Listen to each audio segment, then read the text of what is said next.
Il n'a que 5 balles dans son fusil, et voilà que surgissent 4 soldats américains devant lui. Mais pour un tireur d'élite allemand de haut niveau, c'est largement suffisant.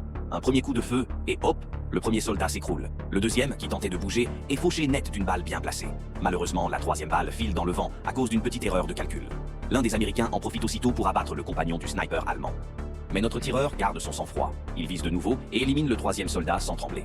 Et alors qu'il recharge pour tirer encore, mauvaise surprise, il se retrouve directement dans le viseur d'un adversaire. Les deux hommes restent ainsi, face à face, dans un duel silencieux où personne n'ose appuyer sur la gâchette. Finalement, l'Américain craque. Il pose son arme et lève les mains en signe de reddition.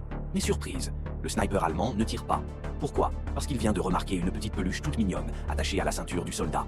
Curieux, il lui demande d'où elle vient. L'Américain lui répond avec un sourire que c'est un cadeau de sa fille. Touché, le tireur baisse son arme. L'Américain est complètement abasourdi. Et là, le soldat allemand sort une photo de sa femme. L'Américain, galant, la complimente immédiatement. Dans une belle démonstration d'humanité, le sniper tend la main et aide l'Américain à se relever. À ce moment-là, ils ne sont plus ennemis, mais juste deux hommes, deux pères, deux maris qui ne rêvent que d'une chose, rentrer chez eux.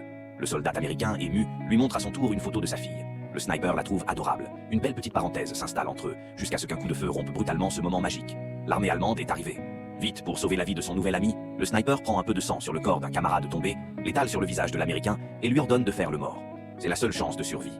Mais voilà que le commandant allemand débarque avec une idée bien sombre. Il ordonne à ses hommes de tirer une balle de plus dans chaque cadavre ennemi, histoire d'être bien sûr. Le sniper tente de protester. « J'ai confiance en mes tirs », dit-il. Mais le chef s'énerve et lui ordonne d'obéir sans discuter. Après avoir tiré sur les autres corps, le camarade du sniper se dirige droit vers l'Américain. Ce dernier, couché, tremble de peur mais reste immobile. Il sait que le moindre geste signerait sa fin. Il ferme les yeux et attend le verdict du destin. Son bourreau approche. Et là, d'un geste aussi rapide que risqué, le soldat allemand lève son arme et tire. Mais cette balle, où a-t-elle atterri exactement?